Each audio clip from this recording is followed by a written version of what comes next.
Price the Lord.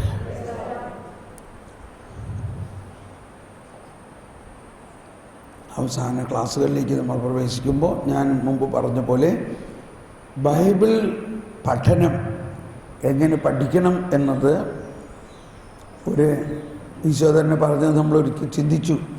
ദൈവരാജ്യത്തിൻ്റെ ശിഷ്യനായി തീർന്ന ഓരോ നിയമജ്ഞനും മത്തായി 13:52 ആദ്യം പുതിയതും പിന്നെ പഴയതും. ദൈവരാജ്യത്തിൻ്റെ ശിഷ്യനായി തീർന്ന നമ്മളെങ്ങനെ പഠിക്കണം? ആദ്യം പുതിയ നിയമം പഠിക്കണം. അതിനൊരു മാതൃക ഞാൻ കാണിച്ചു തരികയാണ്. എല്ലാവരും ബൈബിൾ തുറക്കുക. മത്തായിയുടെ സുവിശേഷം 1-ാം അധ്യായം തുറക്കുക. മത്തായിയുടെ സുവിശേഷം 1-ാം അധ്യായം.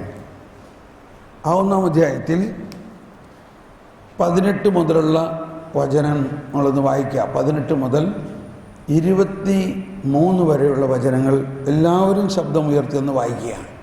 യേശുക്രിസ്തുവിന്റെ ജനനം ഇപ്രകാരമായിരുന്നു.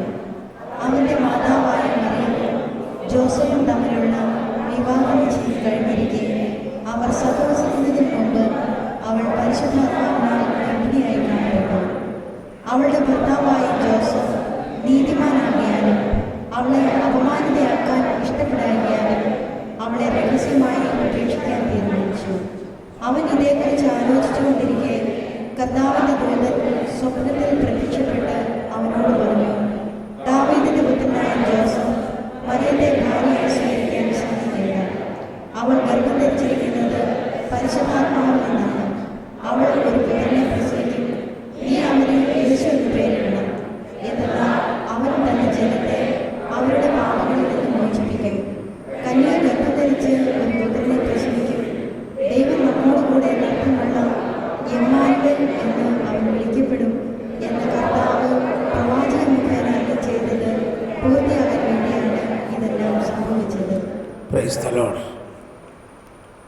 ഇപ്പോൾ ഇവിടുത്തെ പ്രധാന ഒരു വിഷയം, ഈ ബൈബിൾ ഭാഗം പഠിക്കുമ്പോൾ ഇപ്പോൾ നമ്മൾ മനസ്സിലാക്കി കുറച്ച് കാര്യങ്ങൾ ഇതിൻ്റെ ഉള്ളിലുള്ളത്. ഇവിടെ ഔസേപ്പ്, ഒരു യഹൂദനായ ഔസേപ്പ്, യഹൂദ നിയമങ്ങൾ പാലിക്കേണ്ട ഔസേപ്പ് അധികാരികളോട് ഈ സംഭവത്തെ റിപ്പോർട്ട് ചെയ്യേണ്ടതായിരുന്നു. എന്നാൽ ആ യഹൂദ നിയമം ഔസേപ്പ് വിട്ടു. യഹൂദ നിയമം വിട്ടു.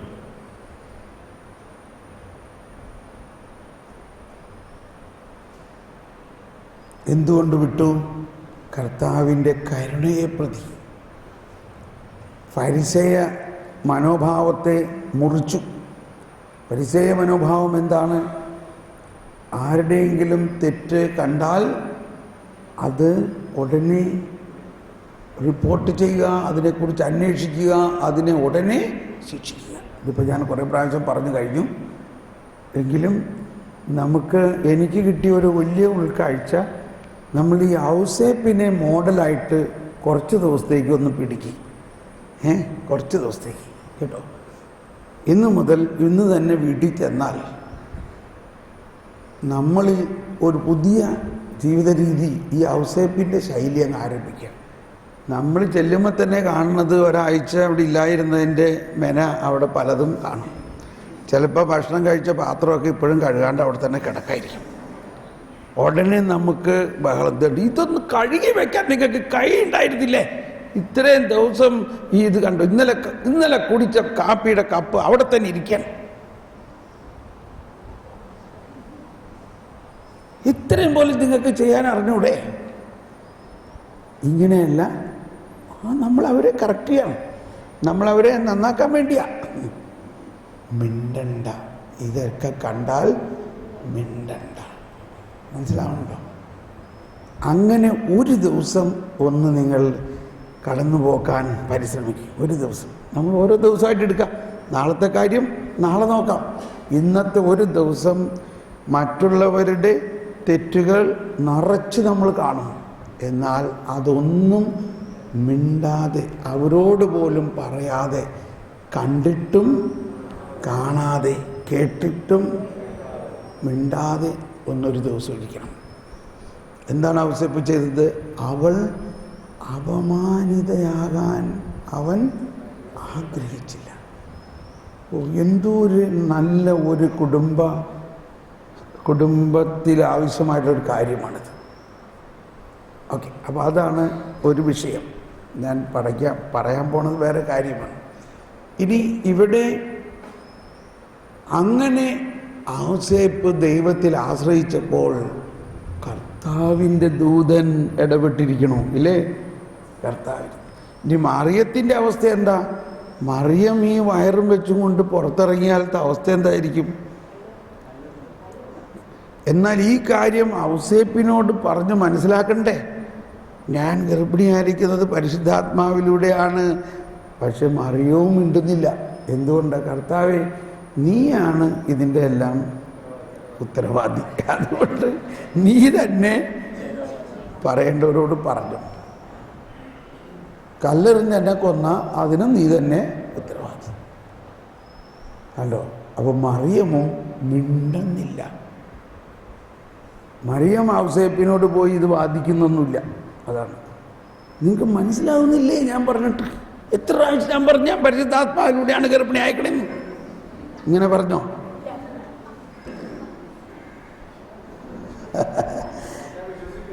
പറഞ്ഞാൽ വിശ്വസിക്കുമോ? ആരും വിശ്വസിക്കുന്നു. വട്ടാളെന്ന് പറയുള്ളൂ. എൻ്റെ മിമിക്രി എങ്ങനെയുണ്ട്?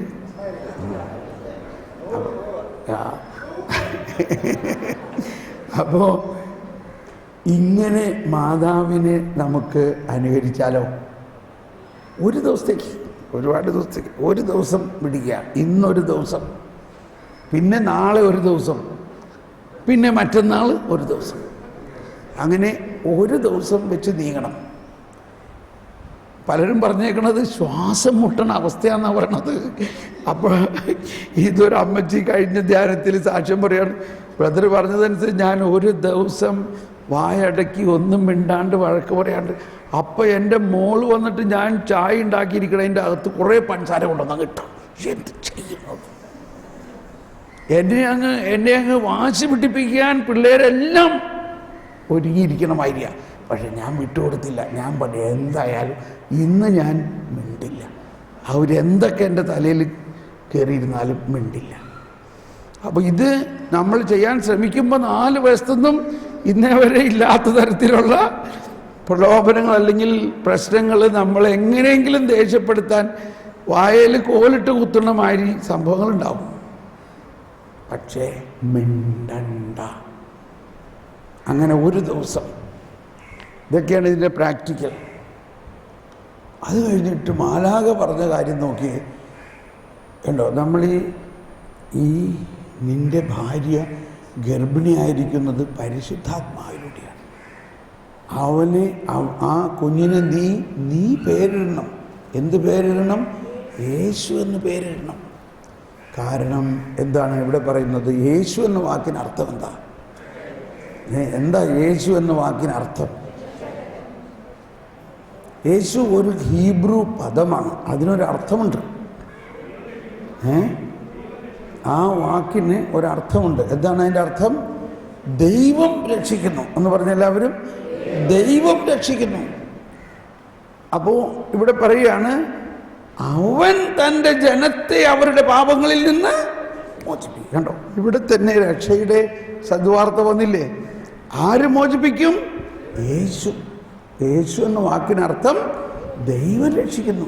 അതാണ് യേശുനാമ ജപം എന്നൊക്കെ പറഞ്ഞു. യേശുനാമ ജപത്തിൻ്റെയൊക്കെ അർത്ഥം യേശു യേശു. ഈ നോർത്ത് ഇന്ത്യയിലെല്ലാം ചാൻറ്റിങ് ആണ്. ചാൻറ്റിങ് അവരുടെ പ്രധാന ഒരു പ്രാർത്ഥനയാണ്. നമ്മുടെ ക്രിസ്തീയ സമൂഹത്തിൽ തന്നെ ഭജൻ. ഭജൻ എന്ന് പറഞ്ഞാൽ ഒരേ കാര്യം തന്നെ ഇങ്ങനെ റിപ്പീറ്റ് ചെയ്തുകൊണ്ടിരിക്കുക. ചാൻറ്റിങ്. അത് സങ്കീർത്തനങ്ങളിലൊക്കെ ഉള്ളത് ചാൻറ്റ് തന്നെയാണ്. അപ്പോൾ അവിടുത്തെ ഒരു പ്രധാന ചാൻറ്റ് അല്ലെങ്കിൽ ഭജനാണ് യേശു യേശു യേശു നാം, യേശു നാം പാവൻ നാം, യേശു നാം മുക്തി നാം, യേശു യേശു യേശു നാം, യേശു യേശു യേശു നാം, യേശു നാം പാവൻ നാം, യേശു നാം മുക്തി നാം, യേശു യേശു യേശു നാം, യേശു യേശു യേശു നാം, യേശു നാം ശക്തി നാം. ഇങ്ങനെ പാടിക്കൊണ്ടിരിക്കും. അതുപോലെ തന്നെ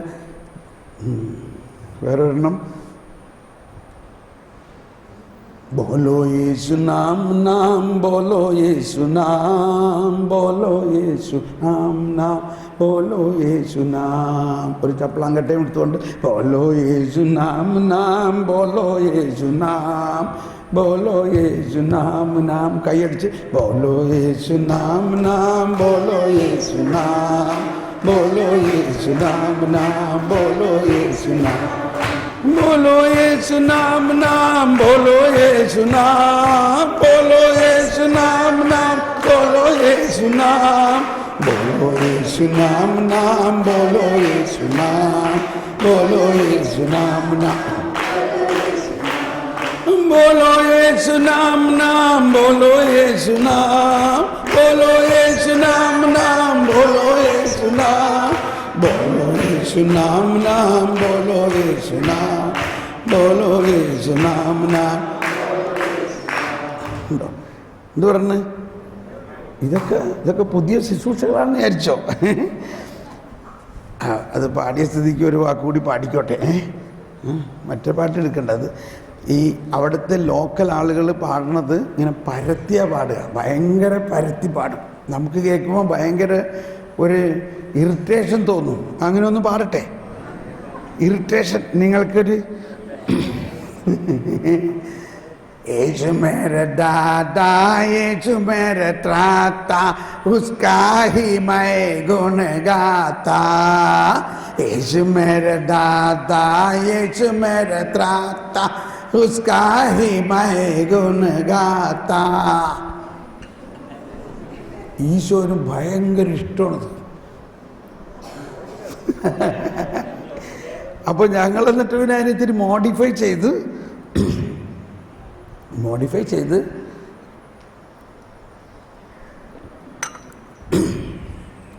यीशु मेरे दाता यीशु मेरे त्राता उसका ही मैं गुण गाता.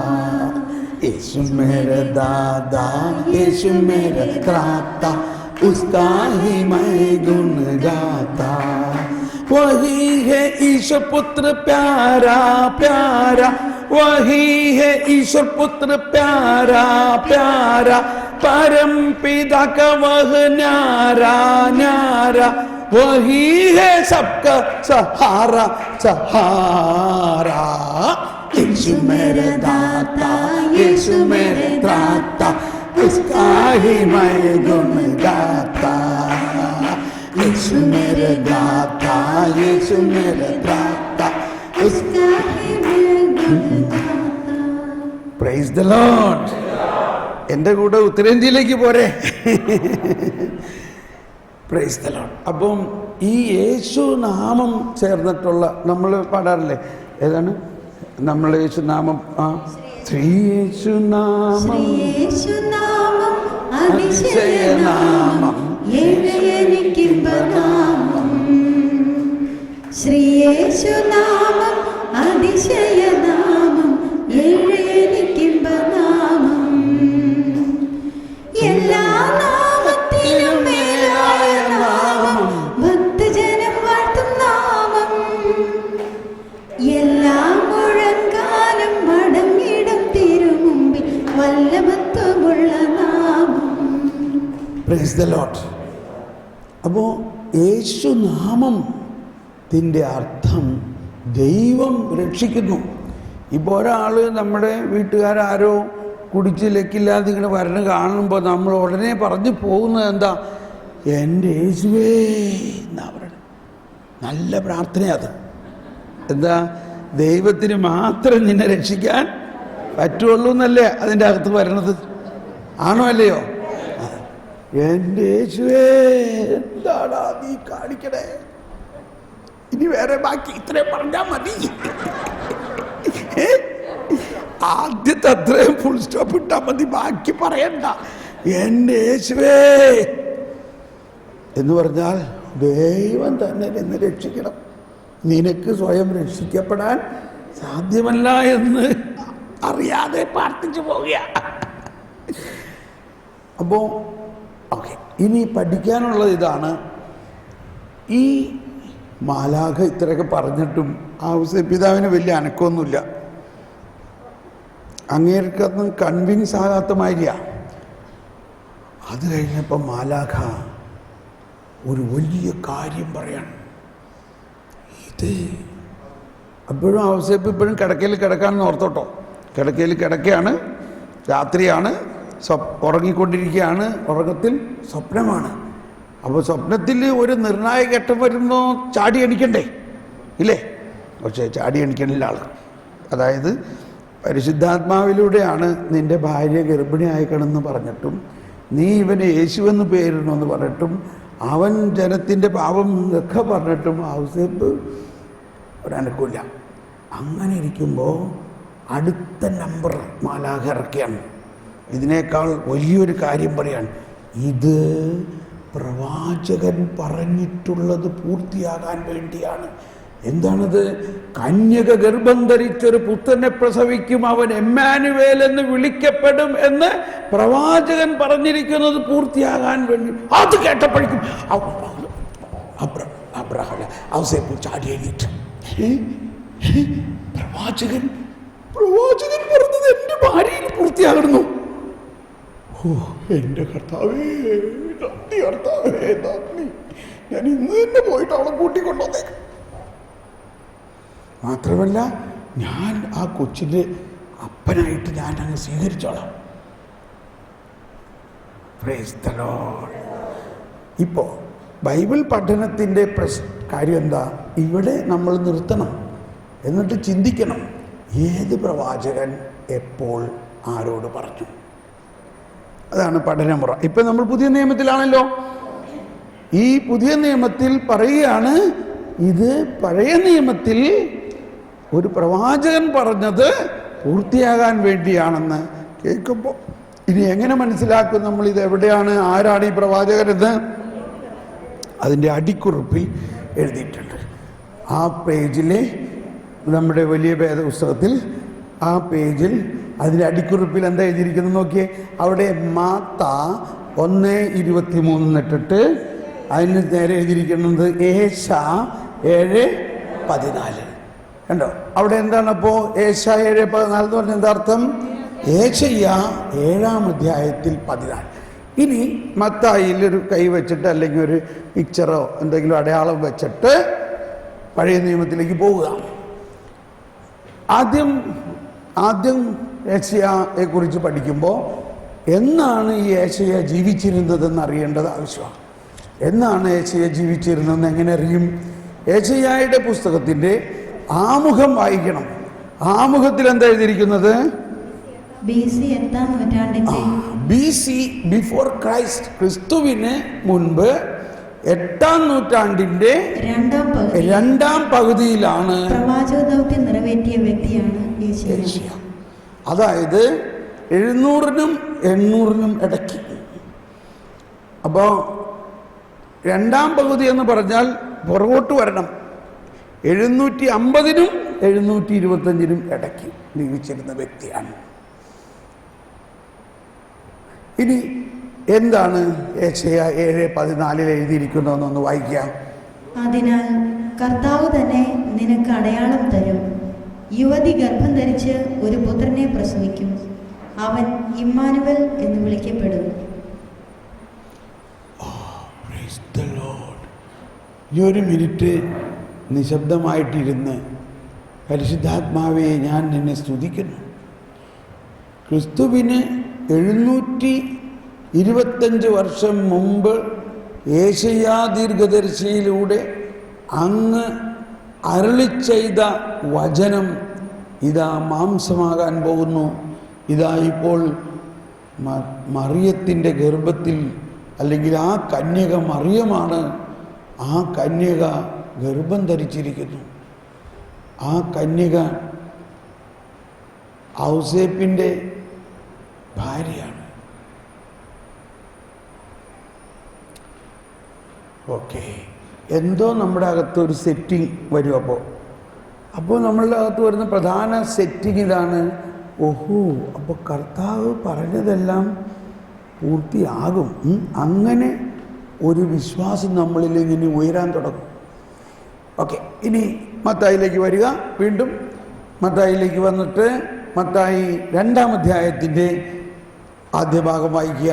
മത്തായി 2-ാം അധ്യായം 1 മുതൽ വായിക്കുക.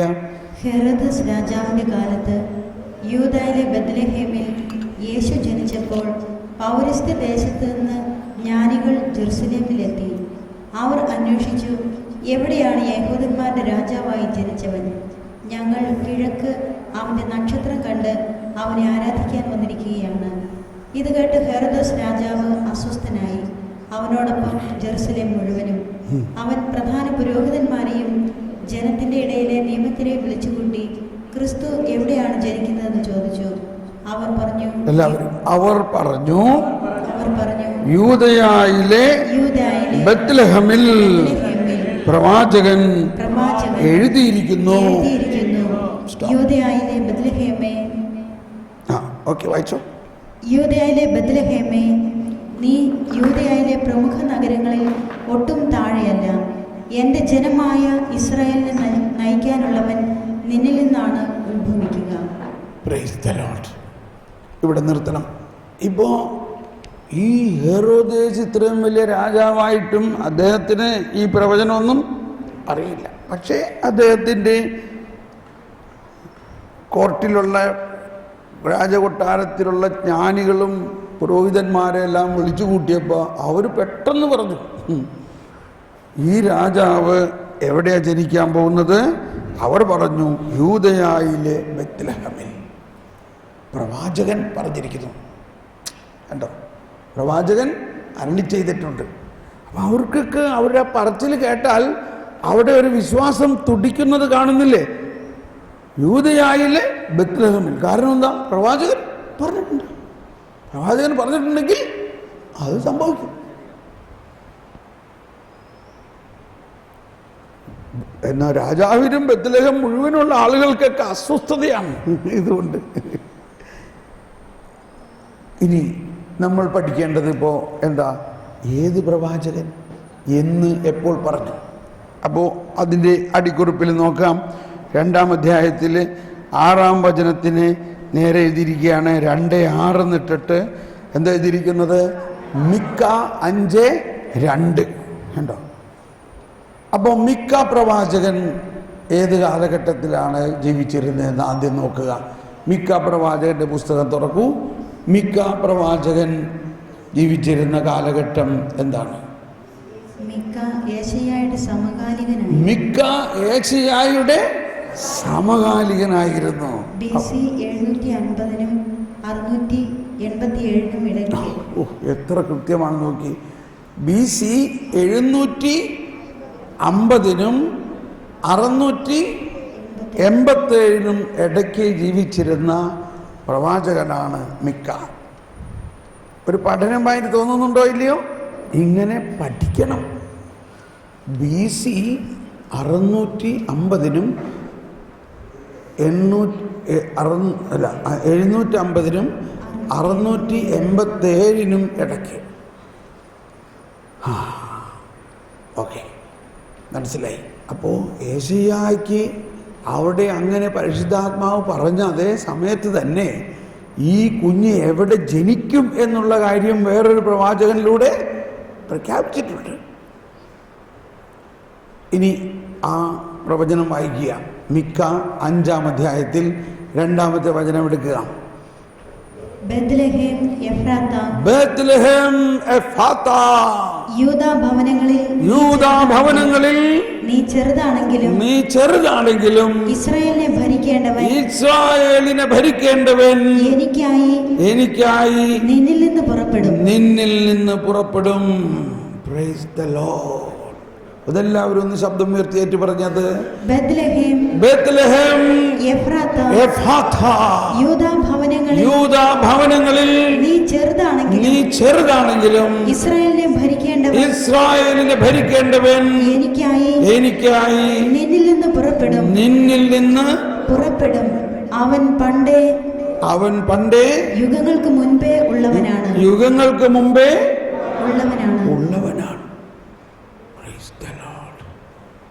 ഓക്കെ, ഇനി നമുക്ക് വീണ്ടും മത്തായിലേക്ക് വരാം.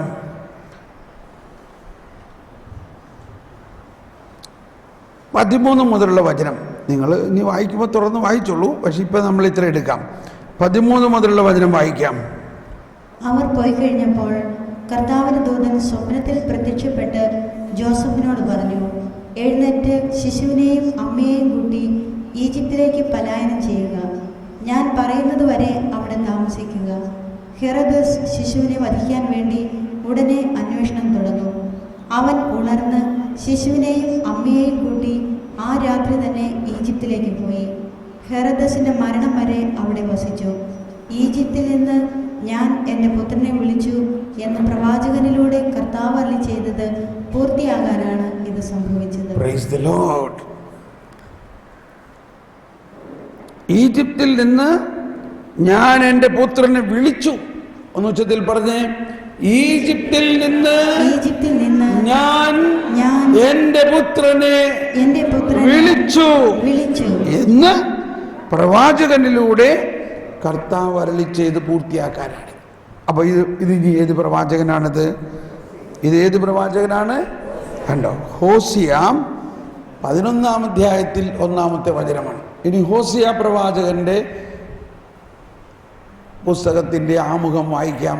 ഹോസിയായുടെ ആമുഖത്തിൽ എന്താണ് എഴുതിയിരിക്കുന്നത്?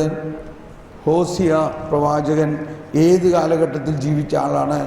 BC 8-ാം ശതകത്തിന്റെ ഉത്തരാർദ്ധത്തിൽ. BC 8-ാം ശതകത്തിന്റെ ഉത്തരാർദ്ധത്തിൽ ജീവിച്ച ആളാണ്.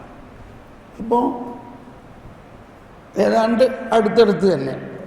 ഓക്കെ, എന്താണ് ഹോശിയായിലൂടെ പറയുന്നത്? 11-ാം അധ്യായത്തിൽ 1-ാമത്തെ വചനം പറയുന്നത് എന്താ? വായിക്കൂ. ഇസ്രായേൽ ശിശുവായിരുന്നപ്പോൾ ഞാൻ അവനെ സ്നേഹിച്ചു. ഈജിപ്തിൽ നിന്ന് ഞാൻ എൻ്റെ മകനെ വിളിച്ചു. Praise the lord. എന്നെല്ലാവരും ശബ്ദമുയർത്തുന്നൂടി വായിച്ചത്. ഇസ്രായേൽ ശിശുവായിരുന്നപ്പോൾ ഞാൻ അവനെ സ്നേഹിച്ചു. ഈജിപ്തിൽ നിന്ന് ഞാൻ എൻ്റെ മകനെ വിളിച്ചു. Praise the Lord. ചരിത്രം പറയുന്നതും സുവിശേഷത്തിൻ്റെ വ്യാഖ്യാനങ്ങളിൽ പറയുന്നതും, ഞാൻ ഈജിപ്തിൽ ചെന്നപ്പോൾ, ആ വ്യാഖ്യാനങ്ങളൊന്നും ഞാൻ വായിക്കാതെയാണ് ഞങ്ങൾ വിശുദ്ധ നഗരം സംഘടിച്ച് കഴിഞ്ഞ് വിശുദ്ധ നാട് കഴിഞ്ഞ് ഈജിപ്തിൽ ചെല്ലുമ്പോൾ, ജെറുസലേമിൽ നിന്ന് ഈജിപ്തിലേക്കുള്ള വഴി വളരെ മോശം വഴിയാണ് ഇന്നും. കുന്നും കുഴിയും, എന്നാലും റോഡുണ്ട്, പക്ഷേ മരുഭൂമിയും മലകളുമൊക്കെ ആയിട്ട് യാത്ര ഞങ്ങൾക്ക് ഒട്ടും സുഖകരമായിട്ട് തോന്നിയില്ല. അപ്പോൾ ഞങ്ങളെല്ലാവരും പറഞ്ഞ്, ഓ ഇത് വേണ്ടായിരുന്നു, ഈ അവസാന ഭാഗം ഇത്രയൊക്കെ നമ്മൾ കണ്ടങ്ങ് തിരിച്ചു പോയാൽ മതിയായിരുന്നു. ഞങ്ങൾ വളരെ അത്ര നല്ല രീതിയിലല്ല ഈജിപ്തിൽ ചേർന്നത്. എല്ലാവരും ക്ഷീണിച്ചു. അവസാനം അവിടെ ചെന്ന് ഉണ്ണിയെ മാതാവും ഔസേപ്പിതാവും കൊണ്ടുവന്ന ആ പള്ളിയിൽ ചെന്നപ്പോൾ ഉണ്ടല്ലോ, കർത്താവ് പറയണേ, എല്ലാ സ്ഥലത്തും എന്നോട് ഒരുപാട് കാര്യങ്ങൾ കർത്താവ് സംസാരിച്ചു. കർത്താവ് പറയാണ്, ഞാൻ രാജാതിരാജനായ ഞാൻ ഈ ഹേരോദീസിനെ പേടിക്കേണ്ട വല്ല ആവശ്യമുണ്ടോ? അപ്പം അവിടെ യോഹന്നാൻ മൗദാനയും വേറെ, യോഹന്നാൻ മൗദാനയും ഈ കൂട്ടത്തിൽ കൊല്ലപ്പെടേണ്ടതായിരുന്നില്ലേ? യോഹന്നാൻ കുഞ്ഞല്ലേ, 6 മാസത്തെ വ്യത്യാസമല്ലേ ഉള്ളൂ. 6 മാസത്തെ 3 മാസത്തെയോ 6 മാസത്തെ. പക്ഷെ അപ്പം അവിടെ യോഹന്നാൻ്റെ വീട്ടിൽ നമുക്ക് കാണാം, ഒരു മാലാഖ വന്ന് കുഞ്ഞിനെ ഒരു കല്ലിന് പുറകെ കൊണ്ടുപോയി മറച്ചു വെച്ചു. അങ്ങനെ ഇവർ പട്ടാളക്കാർ വന്നപ്പോൾ മാലാഖ കുഞ്ഞിനെ മറച്ചു വെച്ചു. അവർക്ക് സ്നാപയോഹന്നാനെ കൊല്ലാൻ പറ്റില്ല. കർത്താവ് ഈശോ മിശിഹായായ ഉണ്ണീശോനെ മറച്ചു വെക്കേണ്ട പോലെ ആവശ്യമില്ല. എനിവേ, അപ്പം ഞാൻ ആലോചിച്ചു, അപ്പം പിന്നെ എന്തിനാ ഇവിടെ വന്നേ? ഇവിടെ വന്നത് എൻ്റെ ജനത്തിൻ്റെ, ഇസ്രായേലിലെ ജനത്തിൻ്റെ 400 വർഷത്തെ വേദനയിൽ പങ്കുകൊള്ളാനും അതിനുശേഷം ഇവിടുന്ന് വിജയകരമായിട്ട് ചെങ്കടലിലൂടെ കടന്നു പോകാനും വേണ്ടിയാണെന്ന്. Praise the lord. അത് കേട്ട പാടെ ഞങ്ങളുടെ ക്ഷീണം മുഴുവനും മാറി. എനിക്ക് ഭയങ്കര സന്തോഷമായി. പിന്നീട് ഞാൻ ബൈബിൾ കമൻട്രി നോക്കിയപ്പോഴാണ് അവിടെ എഴുതിയിരിക്കുന്നത് ഇതാണ്: യേശു മാതാവും ഔസേപ്പിതാവും ഈശോ ജനിച്ച ഉടനെ ഈജിപ്തിലേക്ക് പലായനം ചെയ്യപ്പെട്ടത് it is to relive the exodus എന്നാ പറഞ്ഞത്. It is to relive the exodus. ആ ദൈവജനത്തിൻ്റെ അവരെന്തോരം വേദനിച്ചു ഈജിപ്തിൽ, ആ വേദനയിൽ പങ്കുകൊള്ളാൻ വേണ്ടിയായിരുന്നു. മിസറിക്കോർഡിയ. Praise the lord. ഓക്കെ, അപ്പോൾ ഇവിടെ ഹോശിയ പ്രവാചകനിലൂടെ അരുളി ചെയ്തത് പൂർത്തിയായി ആകാൻ വേണ്ടിയാണ്. ഇനി തുറന്ന് വായിക്കുമ്പോൾ, തുറന്ന് വായിച്ചോളൂ 16 മുതൽ. ജ്ഞാനികൾ ചെന്ന് മനസ്സിലാക്കിയ ഹെരോദേസ് രോഷാകുലനായി. അവരിൽ നിന്ന് മനസ്സിലാക്കിയ സമയമനുസരിച്ച് അവൻ ബത്ലഹേമിലെയും സമീപ പ്രദേശങ്ങളിലെയും 2 അതിൽ താഴെയും വയസ്സുള്ള എല്ലാ ആൺകുട്ടികളെയും ആളയച്ച് വധിച്ചു. ഇങ്ങനെ ജെറമിയ പ്രവാചകൻ വഴി അരുളി ചെയ്യപ്പെട്ടത് പൂർത്തിയായി. റാമായിൽ ഒരു സ്വരം, വലിയ വലിയ കരച്ചിലും മുറവിളിയും. റാഹേൽ സന്താനങ്ങളെക്കുറിച്ച് കരയുന്നു. അവളെ സാന്ത്വനപ്പെടുത്തുക അസാധ്യം, എന്തെന്നാൽ അവൾക്ക് സന്താനങ്ങൾ നഷ്ടപ്പെട്ടിരിക്കുന്നു. Praise the lord. കണ്ടോ, ജെറമിയ പ്രവാചകൻ. ഇനി തുടർന്ന് 19 മുതലുള്ള വചനം വായിക്കാം.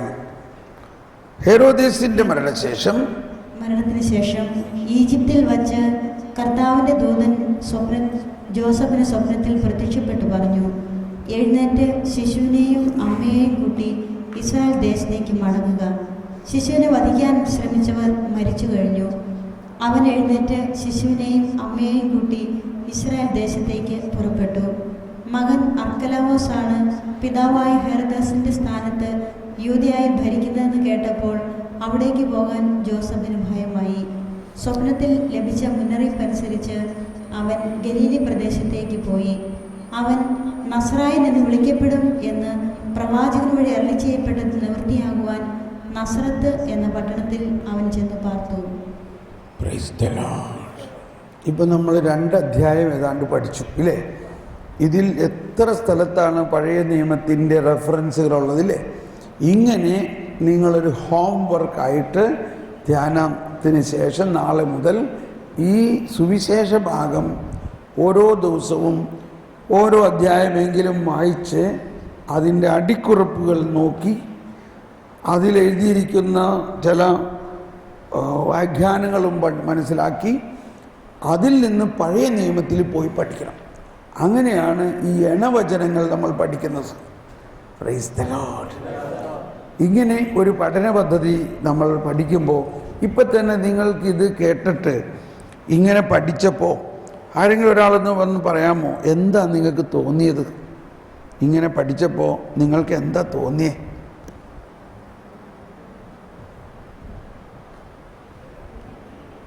സഹോദരിമാരിൽ, പെൺകുട്ടികളിൽ, Maria, can you come and say what happened?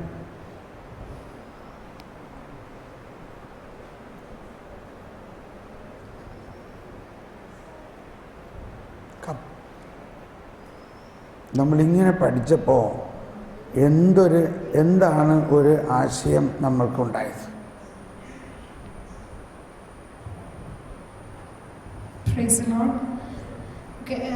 ഞാൻ പറഞ്ഞല്ലോ, ഞാൻ വന്നപ്പോൾ തന്നെ ഞാൻ പറഞ്ഞായിരുന്നു, I was not a person like this. എന്നുവെച്ചാൽ ഒത്തിരി പ്രാർത്ഥിക്കുന്നുള്ളത് ബൈബിളിനെ കുറിച്ചൊന്നും എനിക്ക് അങ്ങനെ വലിയ ഇതൊന്നും ഇല്ലായിരുന്നു. ഇങ്ങനെ ഒരു സാധനം ഉണ്ടെന്ന് മനസ്സിലായത് തന്നെ ഇപ്പോഴാണ്. താഴെക്കൂടെ ഇങ്ങനെ കൊടുത്തേക്കുന്ന സാധനം പുറകിൽ പഴയ നിയമത്തിൽ ഇതിൽ വചനങ്ങൾ ഇതിൻ്റെ അകത്ത് പൂർത്തിയാവുന്നുള്ള കാര്യം അറിയുന്നത് തന്നെ ശരിക്കും പറഞ്ഞാൽ ഇപ്പോഴാണ്. ഇറ്റ് വാസ് വെരി എന്താ പറയുക, ഭയങ്കര സർപ്രൈസിങ് ആയിരുന്നു എനിക്ക്. Thank you. Price the Lord. ഞാനിവിടെ വിളിക്കാൻ കാരണം, ഞാനിത് ജർമ്മനിയിൽ ആദ്യമായിട്ട് ഇത് അവതരിച്ചപ്പോൾ ഏതാണ്ട് ഈ പ്രായത്തിലുള്ളൊരു പെൺകുട്ടി അവിടെ ഇരുന്ന് ഇങ്ങനെ കരയായിരുന്നു. അപ്പോൾ ഈ ജർമ്മൻകാരങ്ങനെ അധികം കരയൊന്നുമില്ല, അവർ ഭയങ്കര സ്ട്രോങ് ആണ്. അപ്പോൾ ഈ കരയണ കണ്ടു കഴിഞ്ഞപ്പോൾ മറ്റുള്ളവരൊക്കെ ഇവളെ നോക്കി. ഇവിടെ നോക്കിക്കഴിഞ്ഞപ്പോൾ അവൾക്ക് അവർ തുറന്ന കാര്യങ്ങളൊക്കെ പറയും കേട്ടോ. അവർ വന്നിട്ട് പറയാണ്, അവൾ പറയാണ്, ഞാൻ ഇത്രയും നാളും വിചാരിച്ചിരുന്നത് ഈ മർക്കോസും മത്തായിയും ലൂക്കയൊക്കെ അവർക്ക് ഇഷ്ടമുള്ള മാതിരി ചില കഥകൾ എഴുതി വെച്ചിരിക്കും. ഇതൊരു കഥയാണ്, ലൈക്ക് എ റൊമാൻറ്റിക് നോവൽ. ഒരു നോവൽ പോലെ അവരെഴുതിയിരിക്കുന്ന കഥകളാണ് ഇതെല്ലാമാണെന്നാണ് ഞാൻ വിചാരിച്ചിരുന്നത്. എന്നാൽ ഇത് കേട്ടപ്പോൾ എനിക്ക് വലിയ അനുതാപമുണ്ടായി. ഇക്കാലമത്രയും ഇത്രയും മഹത്തായ ദൈവം നേരിട്ട് സംസാരിച്ചതും ആ പറഞ്ഞ വാക്കുകളെ ദൈവം തന്നെ പൂർത്തീകരിച്ചതുമായ ഇതിനെ ഞാൻ മനസ്സിലാക്കിയില്ലല്ലോ എന്നോർത്തിട്ട് ഞാൻ അനുതാപത്തിൽ കരഞ്ഞതാണ്. Praise the lord. അത് കഴിഞ്ഞ ഉടനെ ഒരു സഹോദരി വേറെ വന്നിട്ട് പറഞ്ഞു, ഞാൻ 4 വർഷം തിയോളജി പഠിച്ചവളാണ്, അവിടെ റിലീജിയൻ ടീച്ചിങ്ങിന് തിയോളജി പഠിക്കണം.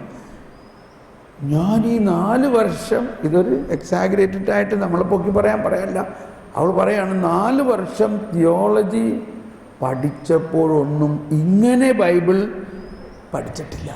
ഇത് ഈ 2 ചാപ്റ്റർ മനസ്സിലാക്കിയതിലൂടെ എന്തോ ഒരു വലിയ സെറ്റിംഗ് മാറിയിരിക്കുന്നു. ദൈവത്തിൻ്റെ വചനം തന്നെയാണെന്നും ദൈവം തന്നെയാണെന്നും ഇതിൽ പറഞ്ഞിരിക്കുന്നതെല്ലാം സംഭവിക്കുമെന്നുള്ള ഒരു ഉറപ്പ് കിട്ടിയിരിക്കുന്നു. ഇത് കഴിഞ്ഞ് 3ാമത് ഒരാൾ, ഇത്തിരി പ്രായമായ മുടിയൊക്കെ നരച്ച അങ്ങനെ സാറിനെ പോലെയുള്ള ഒരാൾ വന്നിട്ട് പറയുകയാണ്, എനിക്ക് 75 വയസ്സായി,